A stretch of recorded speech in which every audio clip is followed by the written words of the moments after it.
Bom dia, boa tarde, boa noite, pessoal. Tudo bem com vocês? Espero que sim. Dando continuidade, então, pessoal, ao nosso conteúdo, a gente vê agora o início, né, sobre as leis de Newton, tá? A gente teve aquele parecer um pouquinho sobre a força e a gente começa a ver agora um pouquinho das leis de Newton para compreender elas um pouco, tá? Então, as leis de Newton é um conjunto de leis, né, que descrevem a dinâmica do movimento. E a primeira lei de Newton, elas são separadas em três, né? A primeira lei de Newton ela é conhecida como lei da inércia, tá? Ou seja, trata-se de mudança de alguma coisa do estado parado para o movimento, tá? E isso é tido como a primeira lei de Newton, a lei da inércia, que se você movimenta uma coisa, essa coisa tende a continuar em movimento até que alguma força haja sobre ela e pare ela. A segunda lei de Newton é conhecida como o princípio fundamental de Newton, né? Ou o princípio fundamental da dinâmica,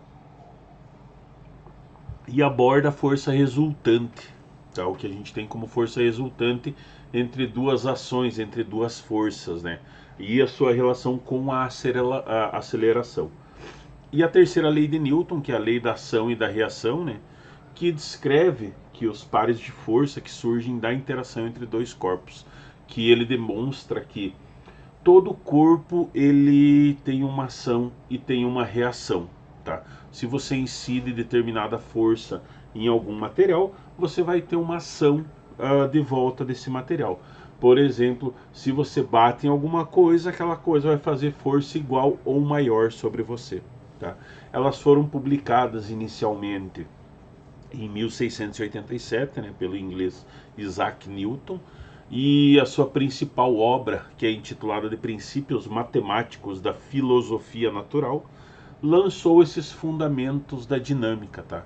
E foi capaz de explicar o surgimento das marés, das órbitas, como exemplo desse meio. Tá? Existem alguns pontos fundamentais dentro da dinâmica de Newton, né, que precisa saber, né, que as leis elas são a base para a compreensão da mecânica, que é um ramo da física. Então elas são essas bases para a compreensão, tá?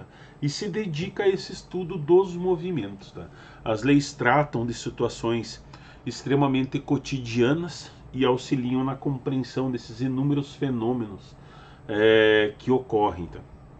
Existem dentro desse meio muitas considerações, tá?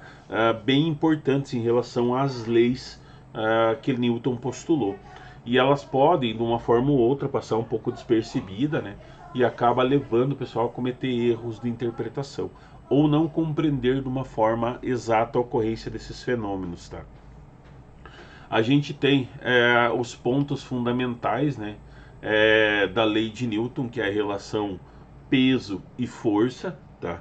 Que essa relação força e peso é fruto do produto, tá? Da massa de um corpo, tá? Pela aceleração da gravidade. Então ela acaba sendo essa relação direta. Por exemplo, assim, nessa representação que tem ali a atração do que o planeta faz sobre determinado corpo. Então você tem um produto dessa massa, né, quanto à sua aceleração de acordo com a gravidade. Então a força normal ela sugere que quando um objeto é colocado sobre uma superfície, e é a força feita pela superfície sobre o objeto a fim de suportá-lo. Ou seja, você está de pé, essa força que a superfície faz para manter você estático, né, estável naquele nível. Essas duas forças elas são geralmente tratadas como se fosse um par de ação e reação, né? Mas, de acordo com a terceira lei de Newton, peso e normal não são ação e reação, tá? As forças denominadas dentro desse meio de ação e reação, elas atuam em corpos diferentes. E, por exemplo, assim, ao dar um tapa numa mesa, por exemplo, você tem a força feita pela mão sobre a mesa, que é a ação que você fez, né? E a força que a mesa fez sobre a sua mão, que é a reação, tá? E é tida desse meio. Se observa essa situação sobre os corpos diferentes, mesa e mão, tá? São corpos totalmente diferentes, com constituições diferentes, e você vai ter a reação de acordo com o material também. O peso e a normal, elas atuam sobre o mesmo objeto, tá? Por isso que não podem ser consideradas esse par de ação e reação, tá? Elas não podem ser consideradas como um par de ação e reação, porque elas são forças atuantes de forma diferente, tá? Outro ponto interessante é o que a gente chama de massa e inércia, né?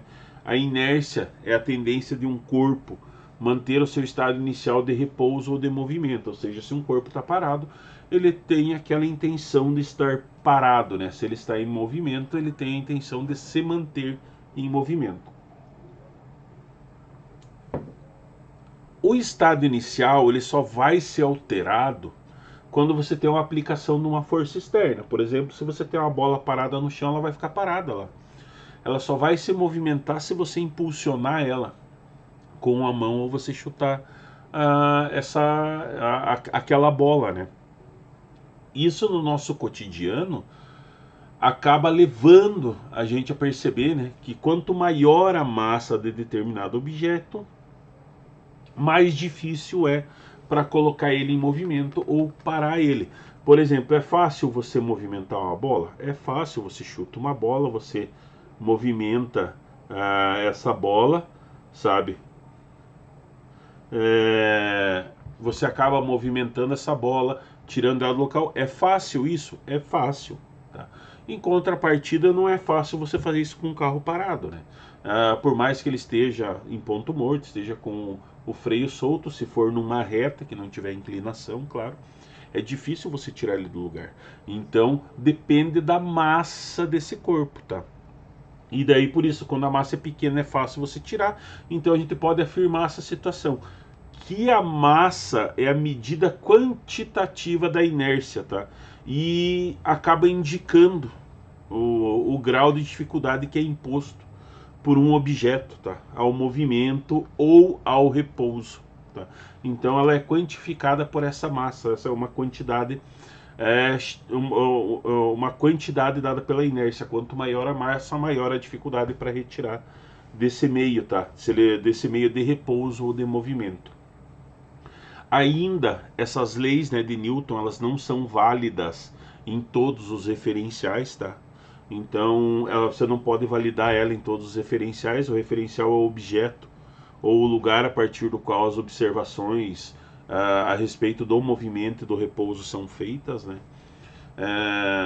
Com isso, assim, é totalmente possível que o mesmo objeto esteja parado para um referencial e em movimento para outro, tá? As leis de Newton só possuem validade quando esse referencial está parado ou está num movimento uniforme, né? Que ele está num movimento contínuo.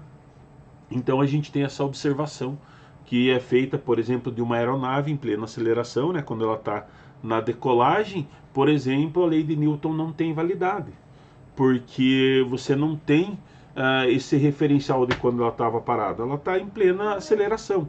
Então, um ponto importante assim, a Terra, ela não executa um movimento uniforme, né?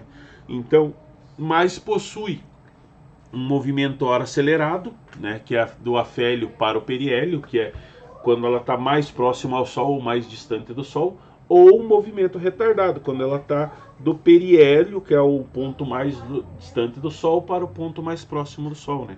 Do periélio para o afélio.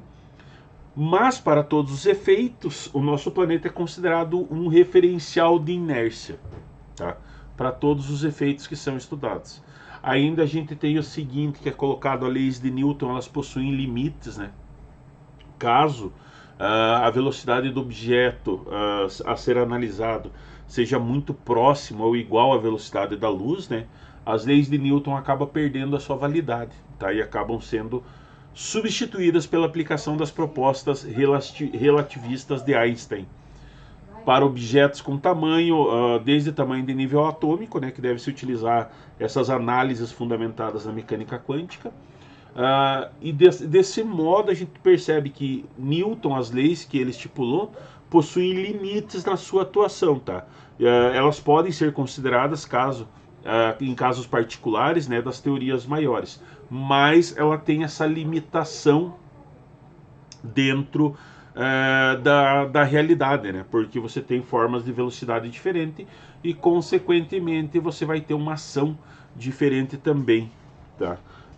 Outro ponto importante se verificar é que a segunda lei de Newton ela não foi escrita originalmente naquela fórmula de força igual massa vezes aceleração, como traz, né, a forma que, como a maioria dos livros didáticos mostra a segunda lei de Newton, o princípio fundamental da dinâmica ele é colocado nesse ponto aí, força como resultado do produto da massa vezes a sua aceleração, tá?